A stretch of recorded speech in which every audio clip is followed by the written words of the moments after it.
Hello class 8th student.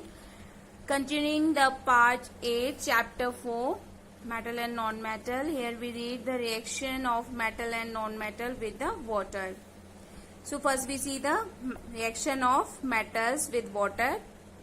Generally metal react with water to form metal oxide or metal hydroxide and hydrogen gas.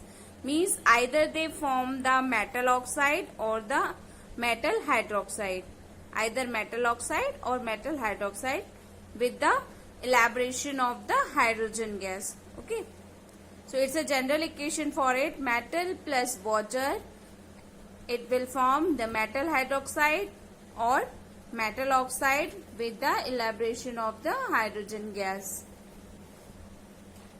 Metals such as copper, silver, gold and platinum do not react with water.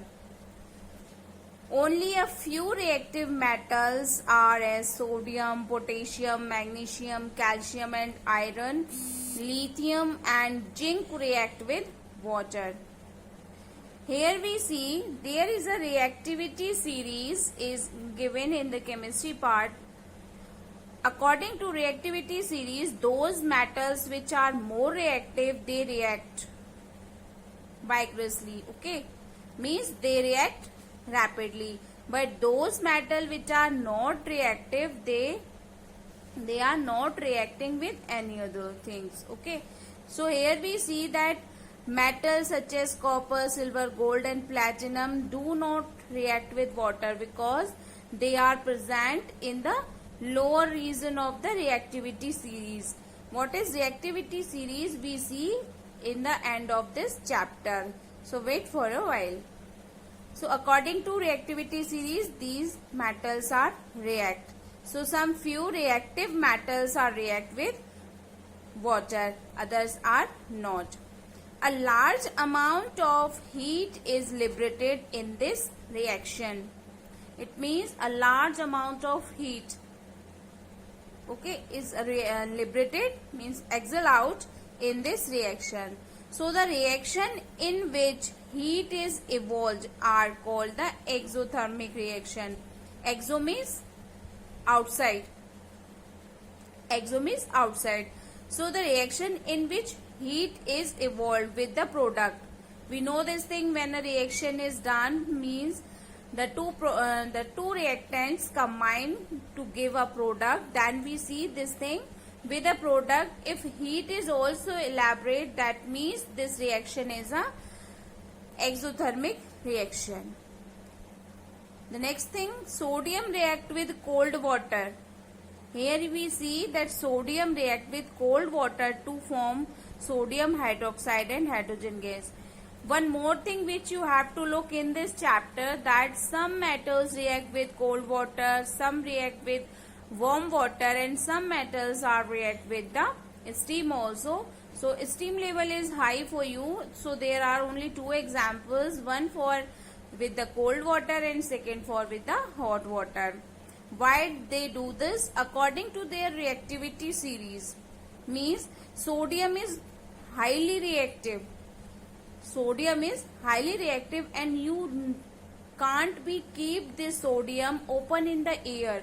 If you leave it uncovered, then it vigorously react with the oxygen and it catches fire.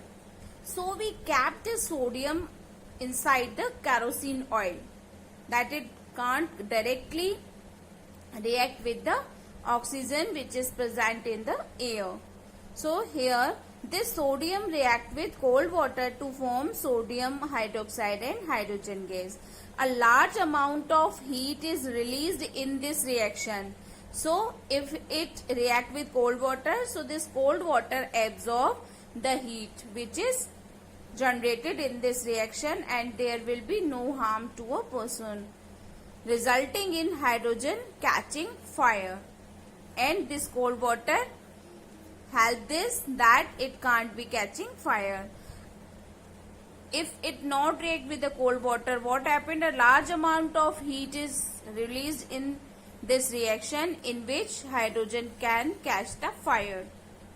Okay, so the reaction while we going to done in the case of sodium we have to very careful because this is the most reactive metal.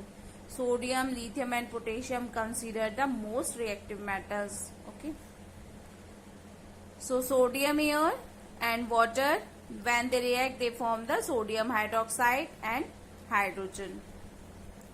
The next thing which we read, that is reaction with the magnesium, and magnesium react with hot water to form magnesium oxide and liberate hydrogen gas.